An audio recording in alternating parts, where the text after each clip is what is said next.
Hello, everybody. Today I'm presenting this paper, Learning a Driving Simulator. It's written by this company called Comma.ai. It's okay. Okay. Comma.ai, two authors are Eder Santana and George Haas. George Haas, you might have also heard from Tiny Grad or iPhone jailbreaking and all that stuff. It's something like acknowledgement somewhere, this name. It was featured in our paper, yes, because his coding style is kind of influential, at least to me. So, driving simulator. Before then, let's go into the self-driving as a task. Self-driving isn't a single thing, like a unanimous agreement of this is self-driving. Like it's split into multiple levels. These are marketing terms, so take them with a grain of salt. Level 0 is no self-driving. It is a normal car. You drive and the car doesn't really do much of anything at all. Level 1 is the car helps a little. You're still babysitting it. Think stuff like cruise control, where you don't have to put your foot on the pedal and the car just kind of does something. Level 2, car drives straight and you handle the hard stuff. Think ADAS, think lane keeping, stuff like that. A lot of cars come with these kinds of features these days, and this is kind of where Comma lives currently. Well, Comma and also Autopilot lives here mostly. Level 3, car drives with backup human. Tesla's trying to get here. A lot of companies are trying to get here. Waymo is basically here. Level 4, car drives itself, just car go. This is where Waymo likes to think that they are at, but maybe it's a bit of a toss up on whether or not it actually works or not. Level 5, car is better, and steering wheel is optional. So this is the basic endpoint of where self-driving is heading towards. This is the promise of self-driving, that it will be safer than humans, and it will just kind of sit there and the car does its own thing. A brief history of self-driving. And so there's many phases of self-driving in a similar way where there's many phases of AI, and it basically perfectly matches up. Back in the 80s to 2000s, you had rule-based systems where you had handwritten features and policies for how to drive depending on the environment, and it's all handwritten, probably in some archaic language like C++, something like that. Didn't work. In the early 2000s to the 2010s, you had a transition period where things that looked like learning started to become applied. This is where companies like Mobileye really took off. And what Mobileye basically did was they used handwritten features applied on top of the learning stuff. So if you've ever done a CAPTCHA where you basically square out little boxes of cones, bicycles, buses, and things like that, you were basically doing work for a company like Mobileye. And there will be this recurring character I will dub a code guy that will come back in a later slide. From the 2010s to the 2020s, we had deep learning, which is, kind of taking over everything as well. Three leading companies in this regard are Waymo, Tesla, and Comma. Tesla, everyone here probably has heard of. Waymo, lesser known. They've recently deployed a fleet of self-driving taxis down in SF and also up in FC. This company, sorry for interrupting. Yes. This is, I don't know who pays you, but this is company-centric representation of the story. It's like corporations are moving forward. You didn't mention the Darby challenge. You didn't mention the beautiful parallel parking of Sebastian Throne when cars skids into the. I have a different stance on how kind of the benchmarking for self-driving works. It's not an empirical it's not an empirical statement to make. It's an insurance policy instead. And so the corporate approach, I think, is more suitable for the task of self-driving. Yeah, Sergey brings up an interesting point. It is kind of, I always have a question in my mind, like how much of these like big name companies are really kind of just like contractors for the DoD and DARPA and things like this. When it comes to like they come up with an idea, like when they issue a challenge and then it kind of drives the market for a few years. I guess, but at least in the case of Tesla and Comma, they seem to be doing their own research. Comma is doing their own research, and they aren't taking grant money or anything. They're just selling products. Comma is a unique company in this front. They don't sell cars; they sell this tiny little box. It's like basically a phone. Has some cameras, some sound sensors. You attach it to your windshield, and it hooks into your ADAS system and takes over your car, so that you can just not have to drive on the highway. Is it available on the market? Yes. I heard podcasts with $1,200 to turn your car into a self-driving car. So if your car has something like cruise control or ADAS, it just works. And it's open source. So you don't have to buy a Tesla to get near Tesla performance. Not affiliated. I'm just kind of a fan of these guys. From the 2020s to present day, Code Guy gets fired. No one really talks about things that look for Code Guy anymore. And you can see this with stuff like Waymo taking over SF. So Code Guy, who is Code Guy? Code Guy, well, that's a representation of Code Guy. Code Guy is a guy who is hired at these self-driving companies to basically do the task of object detection and then writing policies for said objects. If you've done caches before, you've done like the boxing thing where, identify a cone, identify a person, identify a bus, and so on and so forth. And then these things, collected by companies like Google, will be sold to companies like Mobileye, where they will now write policies like if cone then swerve left, if person then swerve right, if detecting a I don't know, like a group of pedestrians then perform a logical dilemma, whatever. And so the policy, or so the plan for companies like Mobileye was basically something like find a cone or any other object, basically do object detection. For two, write a policy for all of these objects. Repeat for all objects that might appear on the road. Hope that this is computationally tractable somehow. And then that sounds like good old-fashioned AI. It is. Yes. Yes. This was good. This was Go-Fi, and so it perfectly matches up with the history of the trends in AI too. And just basically lasts 30 years. Yes, it lasts 30 years, and it didn't work. And we've talked about this before. Something bitter lesson written by Rich Sutton, which basically states that please just do learning and search. Please don't try to turn the world into a tractable problem of symbolic reasoning. Sergey talked about it in a previous MLBBQ meeting. I will add to it by also featuring the original bitter lesson, aka Philosophical Investigations by Ludwig Wittgenstein, where it basically debunks the idea of reducing the world and problem solving down to symbolic reasoning. It basically doesn't work because traditional symbolic logic is intractable in ways. But I mean, in some sense, I'm curious if like the latent, like a point in the latent space of these models is roughly what a symbol should be. I mean, you can do stuff like hands where you converge something in latent space down to symbolic reasoning, but that's mostly for explainability when it comes to us interpreting the models. But I think in terms of actually solving real world problems, it doesn't track. Like mathematics and symbolic reasoning in general just isn't strong enough of a language to talk about problems like driving. Because you just think about the combinatories of the kinds of situations you might see on the road. How many objects are there on the road? How many combinations of objects are there on a road at any given time? And then what happens if there's a new object that enters the system? How will you accommodate for that new thing that appears? And it seems to me, at least, and it seems to all of these self-driving companies, that the only way to actually do it is to embrace the bitter lesson and then learn the task. And so policy for driving is not tractable through handwritten rules, something, Minsky, AI Winter, whatever, and Code Guy gets fired. And so Wittgenstein that's way before Minsky even actually started the whole Go-Fi revolution. Wittgenstein might have also been crazy, so maybe take this guy with a grain of salt. He was just a complete lunatic back in his time. He had some great ideas, but maybe don't take it too seriously. In what sense? In the sense where was he diagnosed?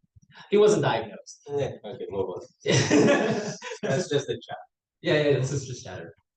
Wittgenstein is fine. Yeah. Anybody that's worked hard enough to be famous is probably fake.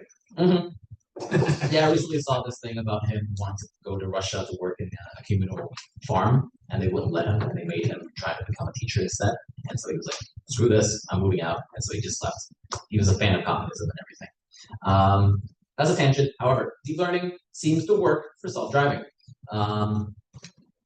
And so we have these three market leaders, basically, Waymo, Tesla, and Comma. Comma is like the only company that's actually profitable because they aren't working off of VC funding. Waymo is just burning money to me, it seems like, because they don't, their service just isn't a better service than taxis. It's more expensive. What frequency is LiDAR? Do you think? The what? The LiDAR, what frequency is it? Tesla has moved off of LiDAR. I think they moved purely to vision. It's just normal human eye range colors. Comma is purely camera based, so no LiDAR. Waymo, I mean, look at the amount of cameras and sensors on that thing, it's kind of ridiculous. And they also have very, very detailed maps of where these things are deployed. And so they have incredibly detailed maps of SF, for example, down to the meter. Yeah. My take is that Waymo will not scale. Something more like Tesla or Comma AI will be scaling much better because humans have eyes and we seem to be doing just fine when it comes to driving. So why LiDAR and all that stuff? The models weren't as good as us. But LiDARs and they're fine. Sort of. I mean, yeah. So eyes are not prerequisite. I mean, eyes are not prerequisite, but I think the point more so is you don't need as many cameras as is present on that Waymo. Yeah, it doesn't hurt. I would have infrared and you would I take would have it. Yeah. Going down throughout other senses like sound. Sound is actually kind of important in driving. I remember when Tesla first started rolling electric cars off the line, they had to install speakers because they hated it. Because like, well, that's the point to be quiet. Yeah, but they kept running into pedestrians. I don't like that sounds important because when you only have two eyes. If you have two eyes back, you don't need sound. No. I don't think so. There is another difference. Sound helps with occlusion. No, there is another difference. Vision is active.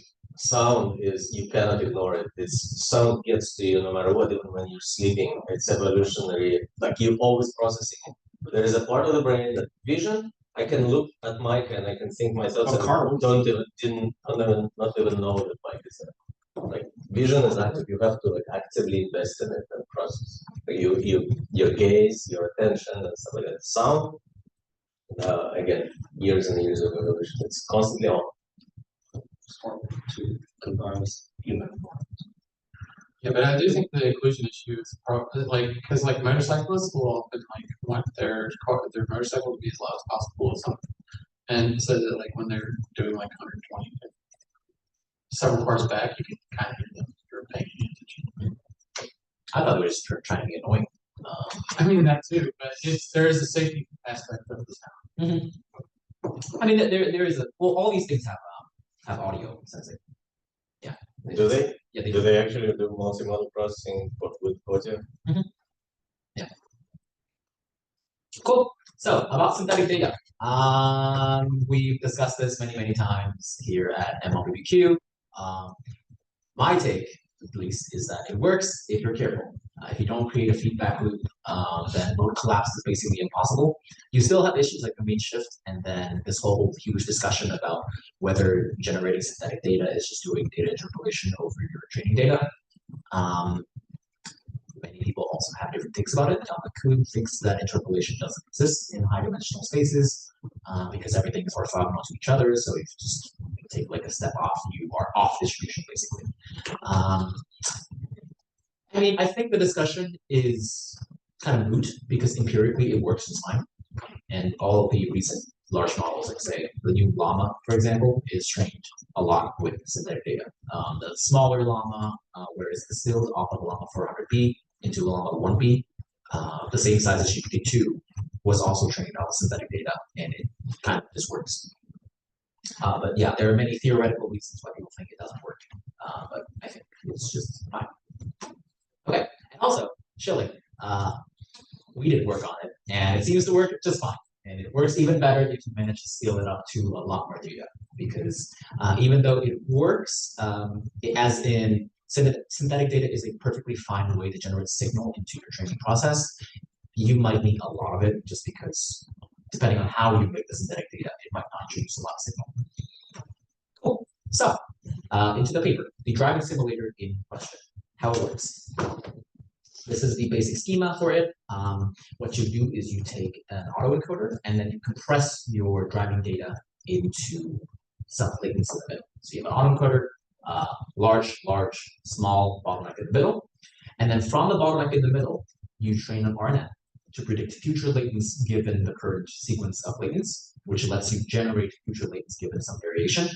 And then you generate latents from that, from the RNN, and then you decompress it back to the original size, and then you use a GAN to basically figure out whether this generated data is real or not. The data fed into this generator is 20 hertz, and there's a lot of data. Well, not that much data. The data that they provided and used for training in this paper is 7.25 hours. Resolution is 160 by 320. They use that specific loss. What matters basically is that it's just a VAE and a GAN.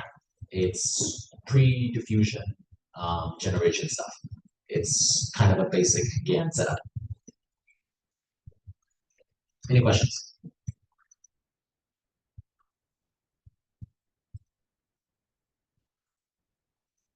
Okay, cool. So here are some results. On the right is the real data, and on the left is the generated data. You probably can notice right away that it's not perfect.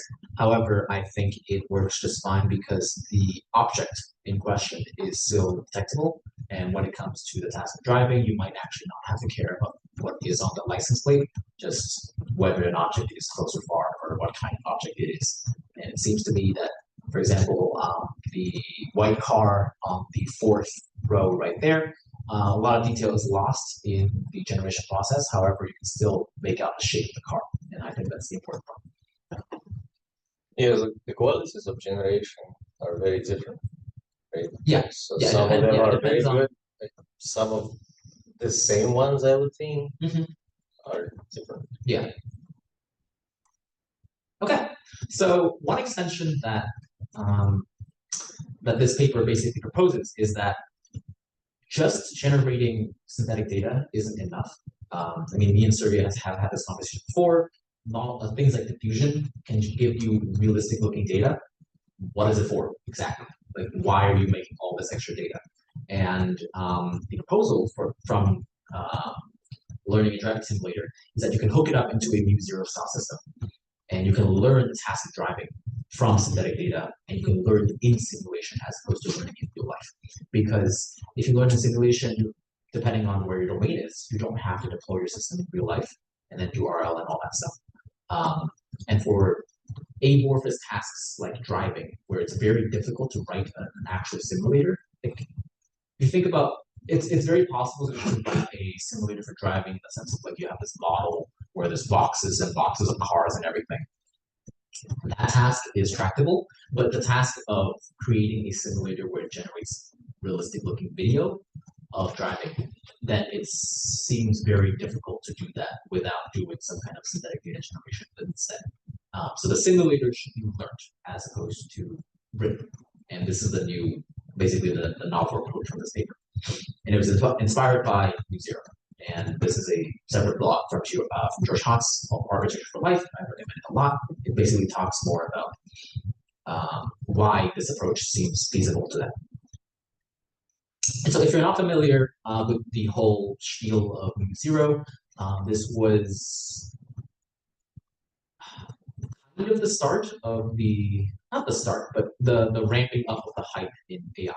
It started in 2016 with AlphaGo, where DeepMind made this model that can play Go, thought to be kind of difficult, and it beat the world champion. Didn't fully beat him, it was 2-1. And the model became progressively less hand-coded, so more and more bitter over time. AlphaGo had human data, human knowledge, and also knew the rules of Go. AlphaGo 0 doesn't have any of the domain knowledge, so none of the opening ending positions, none of the human heuristics and anything, and it performed even better. And AlphaZero doesn't even know the game's, it knows the specific game of Go, but it expands out perfectly fine to the game of chess and shogi. And then mu0, the final iteration, doesn't even know the game at all. It just knows whether or not it won or lost, and that's it.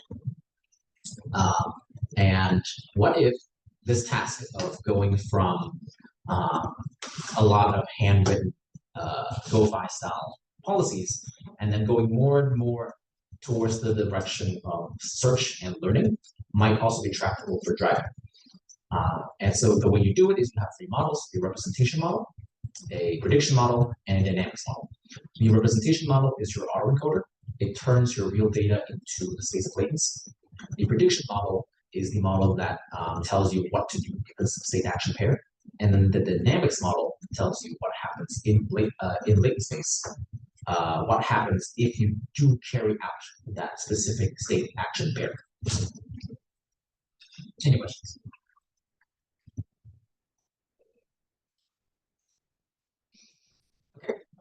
The transition model for them is just the autoencoder that I mentioned before. This is their simulator. This is their synthetic data generation pipeline, basically. They use an EfficientNet, but it could be anything. We could sub this out for a MeshNet if you want. We can sub this out for a UNet, whatever. They just use EfficientNet because it was parameter efficient. And this is the kind of video it generates. So you can see distortion. You can see some noise in the background. The spatial, what's it called? The spatial aspect of the data is somewhat preserved. So both of them are generated. Mm-hmm. Yeah, because you can introduce noise and variation into the latents, and then see what happens to the model. Or you can actually also perform transformations of the input data, and then see what happens because you have the RNN in the middle, which can take current latents and then predict future latents given this current one. So you can introduce like a shift. So is there action happening, or it's just random movements through the space? Like, is there somebody driving? In this instance, then no. Yeah. No. Not yet. We haven't hooked it up into. Okay, so how do like? Okay, like why is there movement? Say there is some kind of steering. Mm-hmm. It's more natural on the right and less natural on the left. On the left, it's kind of what is it, uncanny valley kind of thing. What is it? It's not even a road. And on the right, it's kind of yeah, okay, makes sense. So what? Where is that movement coming from? Just the natural drift of the simulate? No, it's you can introduce a variation into an image inside of the data of the source image, and then use the RNN, which predicts future latents, to see what happens if you do carry. So it's just a drift. Yeah, of the model. And you can correlate that into the task of turning the steering wheel left or right, and so on and so forth, or pressing the gas, and then see what happens inside the simulator. And the policy model is interesting. It's kind of pre-RLHF. It conditions not on driving performance, but whether the human disengages. So, yeah, the model is learning the task of making sure that the human disengages as little as possible while driving. And so you can train from the data that they gather on the road. You can now train a model to predict whether a human will disengage in this situation, and this will be incorporated back into the simulator. So it's like RLHF for ChatGPT. Well, I don't understand whether human disengages. If I were a car, I could easily make human not disengage by jerking the car back and forth, and the human will be in fear trying to correct. Yes, they do. So that's what you want. yeah, that could happen, which is why you have to have. That's kind of counterintuitive. There is an obvious pitfall. You don't want that. Right? Yes, so they do have a hack on top. Currently, they limit the jerk of the steering wheel and the acceleration so that nothing happens in sub 1 second intervals. So no jerking of the steering wheel like more than 20 degrees in less than 1 second. Which is why this system is mostly, if you look at the kinds of roads that it's traveling on, mostly for things that look like lane keeping. They proudly proclaim that they are the best level 2 system. They make no claims about level 3, where the car completely takes over. Their focus is purely currently on the task of lane keeping. Wait, if its task is to keep me alert by constantly putting my car in danger, so I fight with it, kind of an adversarial. Oh no! Why would I buy it? It optimizes for the opposite. It makes sure that you don't disengage. Yeah, Yeah. To make me not to disengage, you constantly try to put my car in danger by driving me off onto the upcoming lane, and I will always be engaged. I will be like freaking fighting you because I don't want to die. The objective function should be.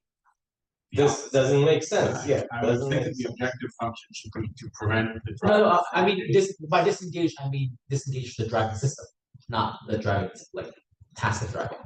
The system is engaged when it's taking over the driving task for you. And human disengages doesn't mean the human self disengages. Human disengages the tool. Yes, human disengages the tool, not the task of driving. Yes. Yeah. Oh, I see. Yeah.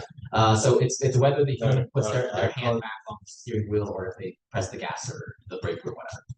And that's a reward system. Make the human do nothing for as long as possible. Yes, that's a better way. Yeah. And it's similar to RA Chef where you have token sequences from ChatGPT and then a human ranks whether this response is better than the other one. And then you train a model to predict the human policy, and then you train the model RL style on this prediction policy of human feedback.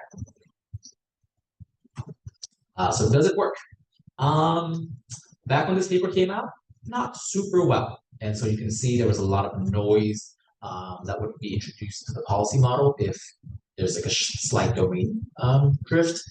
And there's also instability and there's also artifacts because if you do the steer to the right and then you use the RNN to predict future latents, it might not know what happens spatially to the rest of the frame. So it will still do the shifts to the left or to the right, but it might transform the object as you can see in the top left corner of the card right there.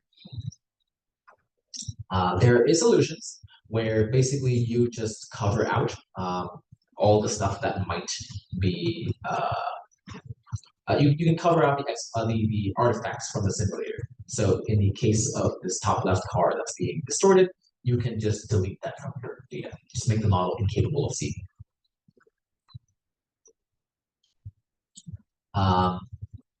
Yeah, and the question of whether you driving or in this case autopilot actually works or not. Yeah, Sergey brought it up. It's a difficult empirical problem, I think. I'm not sure if it's tractable as an empirical problem. I think this is more of an insurance problem, and that's what George Haas basically said in one of the conferences. It's open source software, fortunately, so you can just go in and look at how they train the model, and also the data pipeline, and also how it's deployed onto these common devices.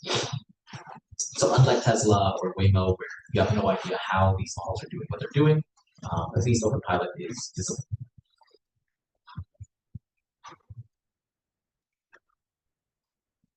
But I still don't understand the use of this. In what sense? Like what it does for me as a driver. It currently does lane keeping for you on the highway, so you can let go of the steering wheel and the gas.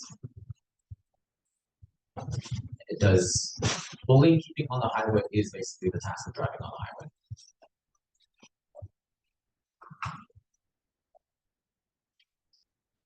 It will do braking also if, say there's a car in front of you that brakes. Yeah, so it takes over the task of driving for you on the highway, because that's where most data happens and where jerking of the steering wheel doesn't happen too often. Since they only support cars from 2017 and onward.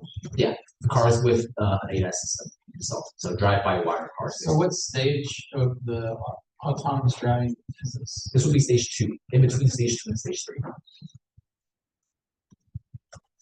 So basically, it's just an evolution. I mean, like they're evolving cruise control from basically just speed control to lane control. To lane keeping, yeah. And then you slowly expand out to different domains. I've seen this be attempted to deploy in India and also Vietnam. I'm not sure if you know the traffic situation in those countries. It's absolutely horrendous. So people are attempting it. It fortunately hasn't caused a death. Fortunately, and also the way it's designed, it seems that it won't cause anything that this driver didn't anticipate, just because of the limitations intentionally put into the jerking of the steering wheel and of the gas. So nothing can happen from the system in sub 1 second.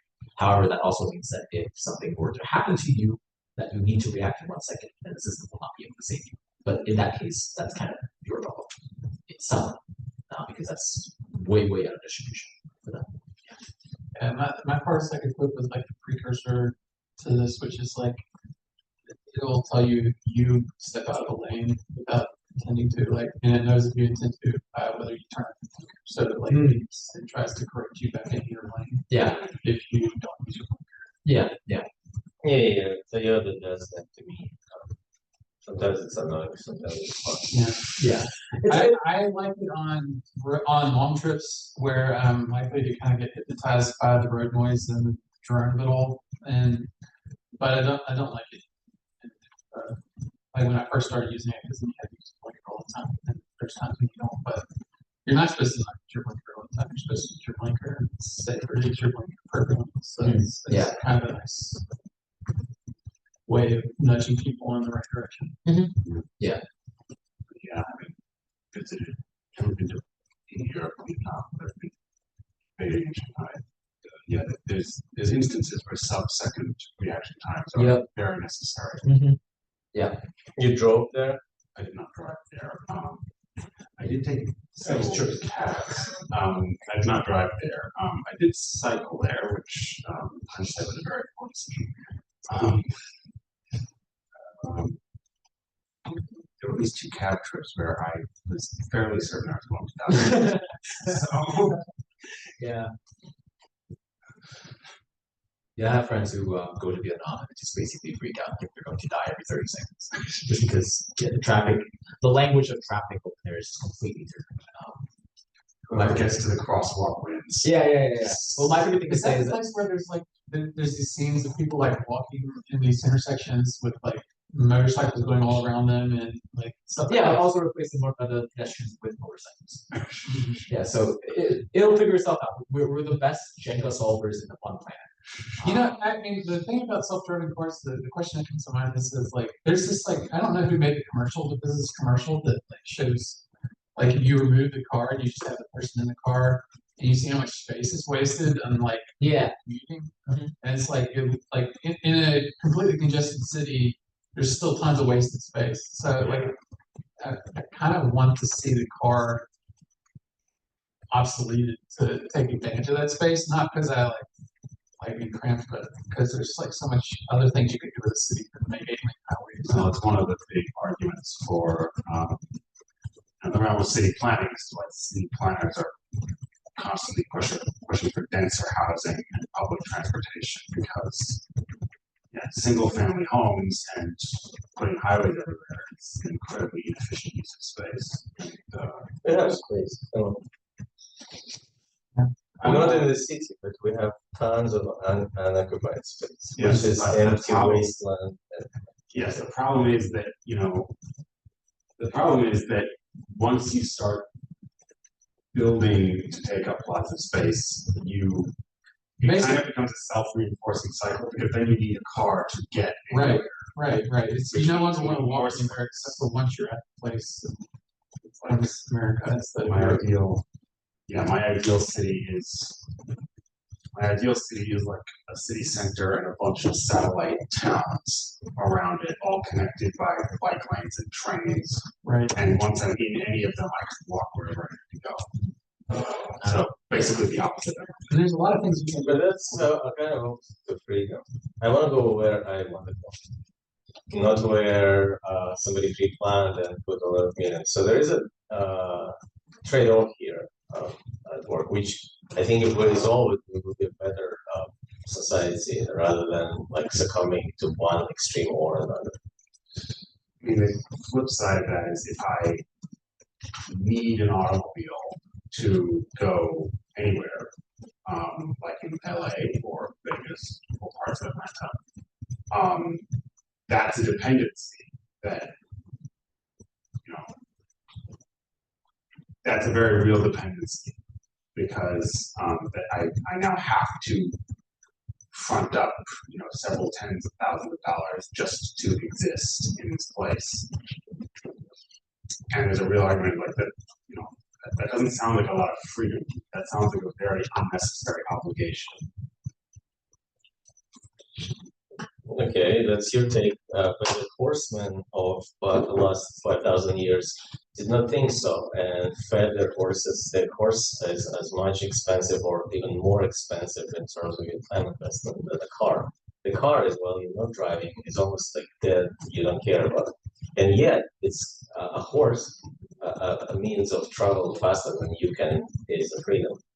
And it's been regarded as such for quite. I mean, I'm not saying, so like I'm not going to the degree of saying ban all cars because there's definitely roles for them. I definitely know people who want to ban all cars, and there's good arguments for banning all cars. I mean, in terms of like in terms of like death of like you're more likely to have a car wreck than a lot of other causes of death. So I don't know. I think in a city it would be reasonable to enforce self-driving cars, probably in highly congested cities.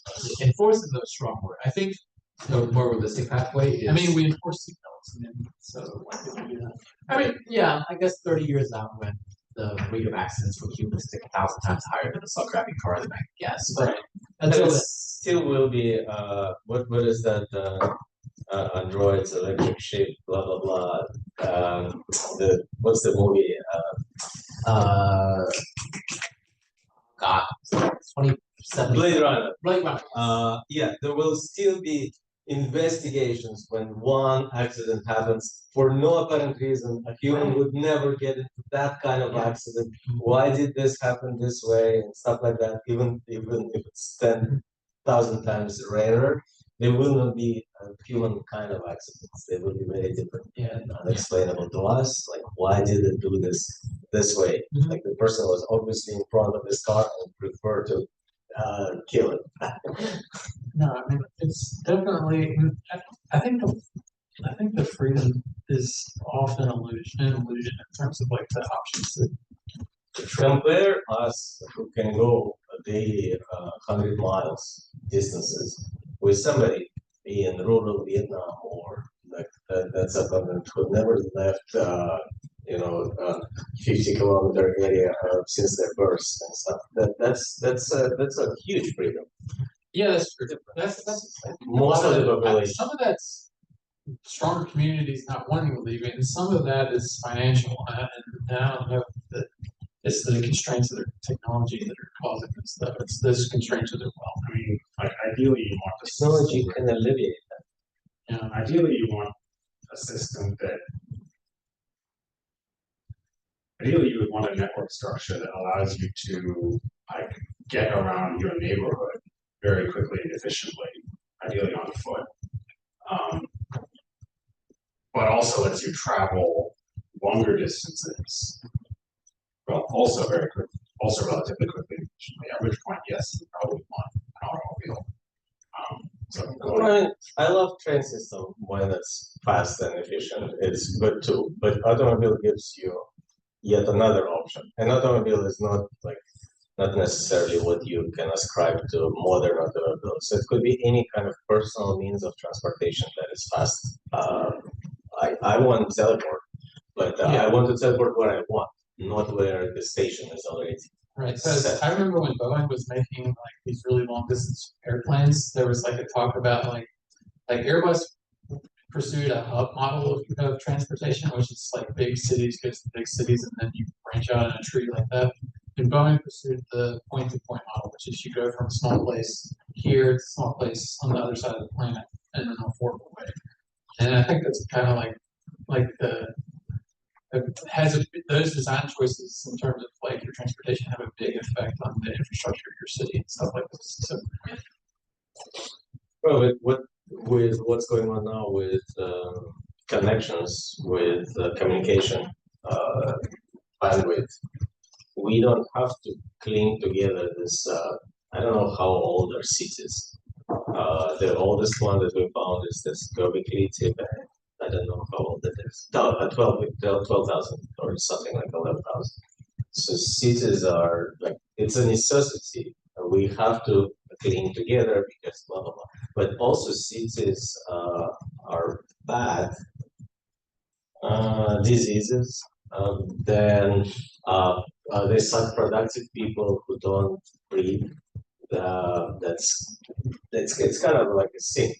for smartest people in the civilization. So there are good things about cities there, but also if we That's also a benefit because then you have lots of talent in a small area which can compound it on itself. But it does not compound. It does not procreate.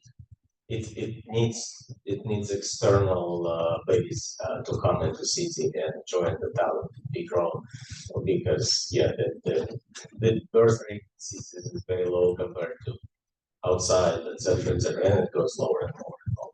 We're near zero. So this is like I think we're getting into the wrong philosophy. yeah. Philosophy. So what do you optimize for?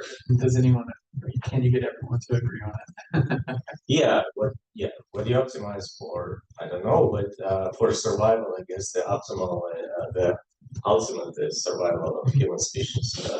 I think one thing that's kind of exciting about self-driving is cost optimization. If you have something like a robotaxi fleet, the cost of moving around in something like a car will just crash, just because now you've moved from the cost of human labor down to just asset depreciation and the cost of energy. And the cost of energy is trackable.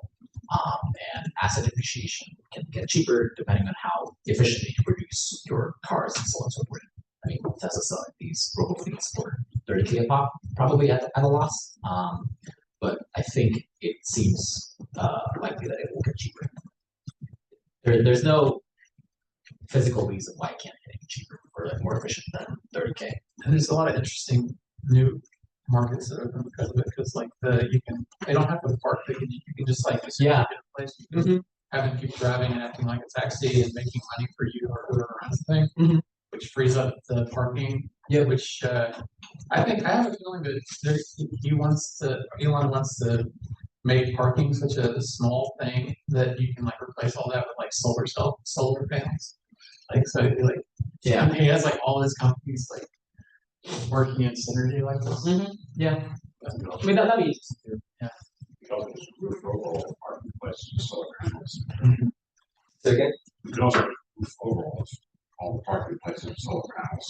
Yeah. We should under. Yeah, so solar panels are getting ridiculous cheap. You get a square foot of solar panel for $30. It almost just matches up with the price of fencing or roofing it. So. Actually, about a few months ago, I saw a news article that there are some Dutch and German people have started using it as fencing because it's actually it's so cheap. It's ridiculously cheap.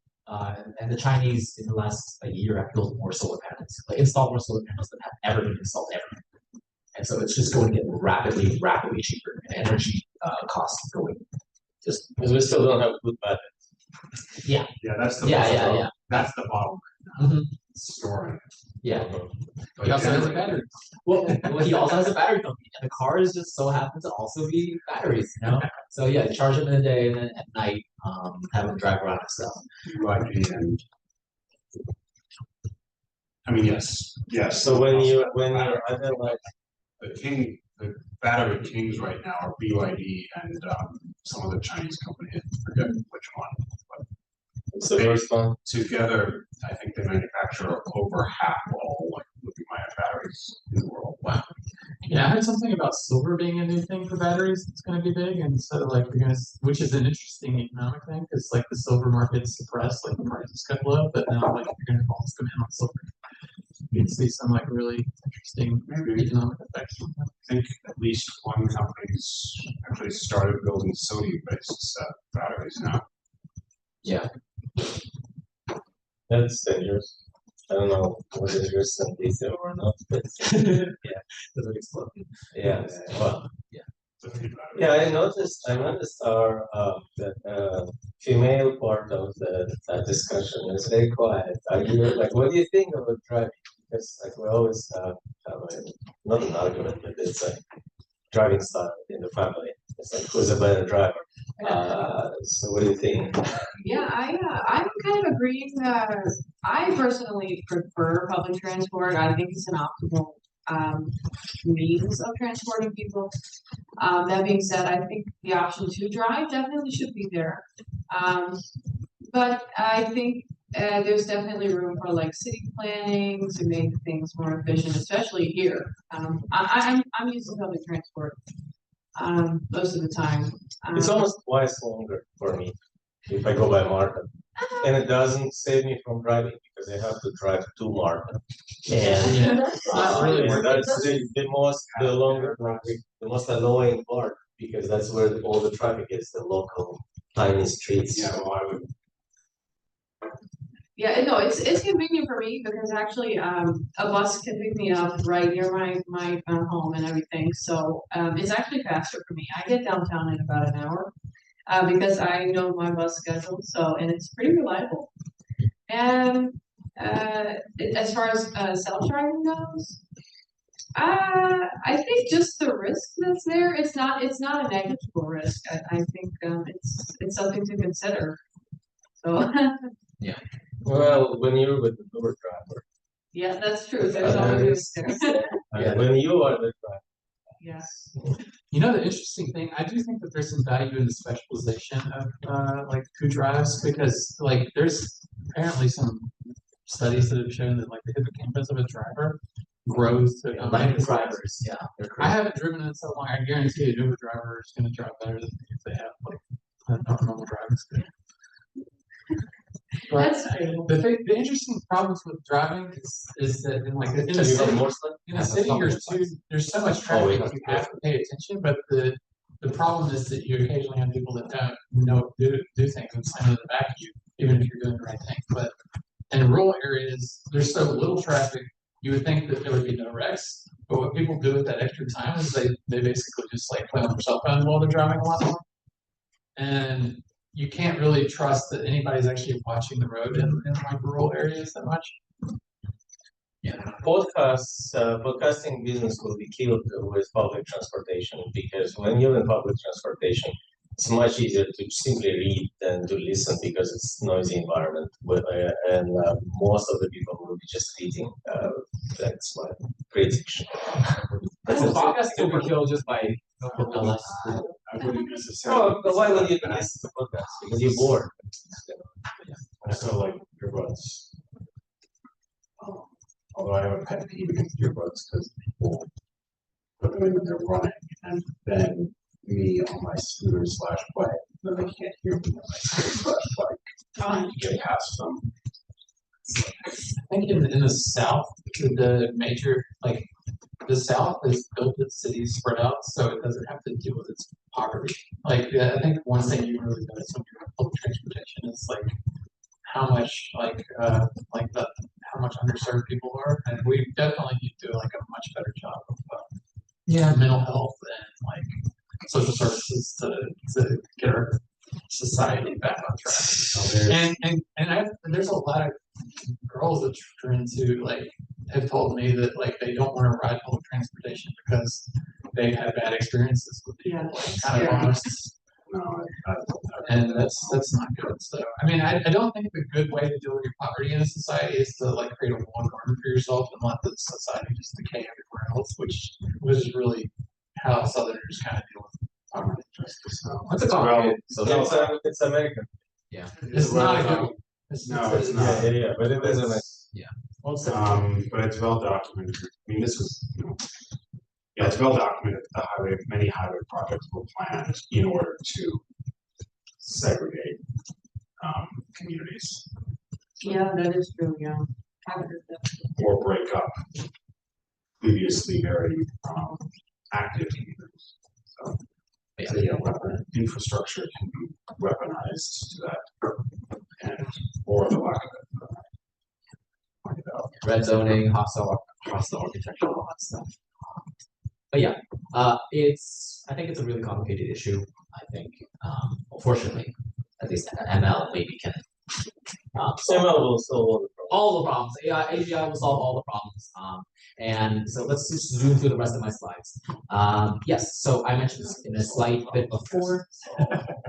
AI will solve the problem. Well, it will solve everything. Yeah, this Whether those are good problems is another question. So there's this question about synthetic data generation, diffusion models, and all these things. So many billions of dollars being poured into the task. What is it for? It's unclear to me what diffusion models are meant for. The R paper is like, whatever. It's okay, but it's unclear if it's any path towards something like a general intelligence. And at least I think a driving simulator approach where you're using synthetic data as a RL environment is much more promising. Now, the real kooky discussion moment is what if it's all mu zero? What if the mu zero approach of compressing your data or your environment into latents and then treating an agent inside the simulated environment is tractable for everything? For example, mathematics. What if you contract mathematics to a mu zero type system?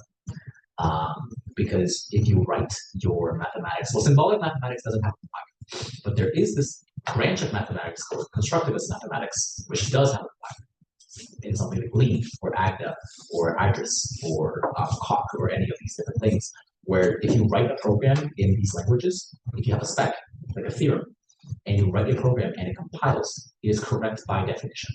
And so you can track the problem of mathematics down to a game, just like Go or chess or any of these other things. So you can learn the task of writing mathematics or writing programs into a RL optimizable task. Google has tried, and in their first attempt, well, not their first attempt, but their recent attempt with AlphaProof, it's 1 point off of gold in the IMO. And I'm very, very excited for this particular approach because, well, if you treat characters or tokens in a program or a proof as moves, and the win-loss condition is the compilation of a program or a theorem in a formal language like Lean, we already have representation and dynamics models in the form of LLMs, and we also have a critic in the form of these compilers. So the question is, yes. So it seems like, if you're just predicting the next character and you're not looking many steps ahead, you're kind of doing research. It sounds like you, it's just like a much more advanced search. Yes, well, if you're using multiple tree search, you're not just doing shallow search. You're allocating this many searches to a more promising branch, depending on your dynamics model. But I think you're kind of not the elephant in the room. I mean, the mu zero is not about anything that you said.